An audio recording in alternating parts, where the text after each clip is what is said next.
अपने ही शहर में आज पहली बार बोलने जा रही हूँ। ये मेरा मायका घर भी है और मेरा इलाज का घर भी है।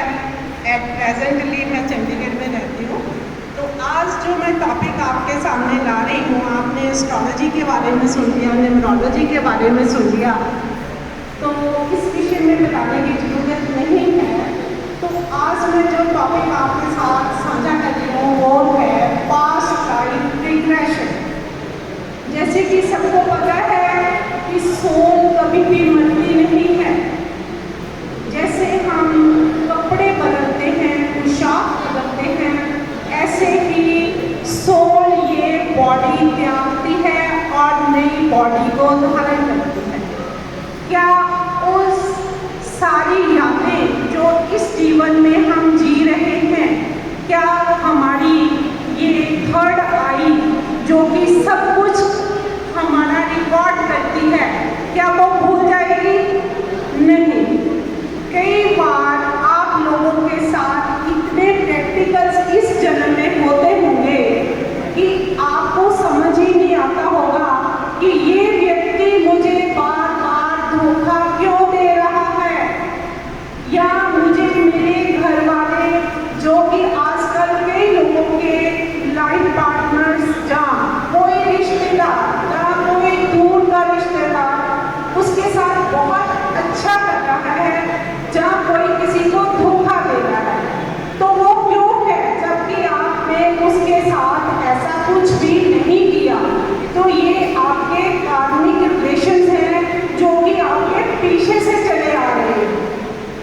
जहाँ आपको कोई ऐसी हेल्थ प्रॉब्लम है, जहाँ आपको कोई फोबिया है, ऊंचाई जाने से डर लगता है, आपको पानी से डर लगता है, आपको अंधेरे में जाने से डर लगता है, तो इन सभी का कोई ना कोई रीजन जरूर होता है जो कि आपके पिछले जन्म से रिलेटेड होता है। जैसे कि एक औरत थी, वो बहुत रो रही थी क्योंकि उसके यंग बच्चे की डेथ हो गई थी।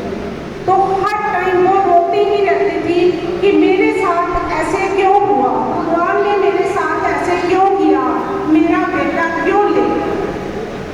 तो जब उसका पास्ट लाइफ रिग्रेशन हुआ तो उसमें क्लियर हो गया कि उसका पिछले जन्म से ही उस बेटे के साथ ऐसा कोई गड़बड़ थी या कोई धोखा था जो बेटा बन के उससे इस जन्म में आके पूरा कर दिया।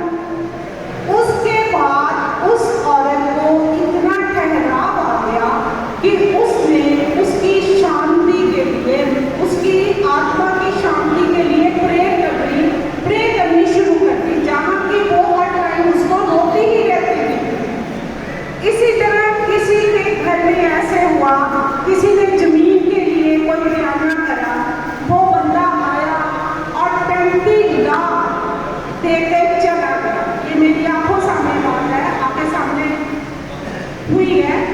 तो 35 लाख देके चला गया और उसके बाद उस बंदे ने कोई फोन नहीं किया, ना उसके घर भी मैसेज भेजे गए, वहां पर भी किसी ने कोई रिसीव नहीं किया। तो इससे भी हमें क्लियर हो जाता है कि अगर किसी ने हमारा धन, हम किसी का धन गलती से, धोखे से लेते हैं तो उसका कर्जा हमें चुकाना ही पड़ेगा।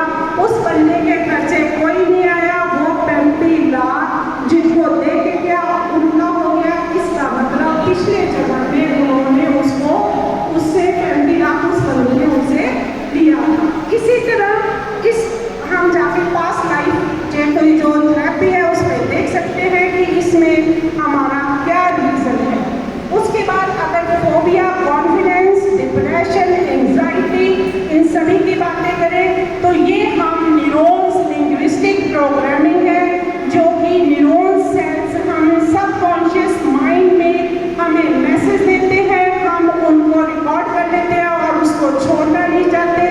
इन मेडिटेशंस में उन सेल्स का सर्कल बदला जाता है और एक पॉजिटिव संदेश दिया जाता है और आपका लाइफ रूटीन ही चेंज हो जाता है।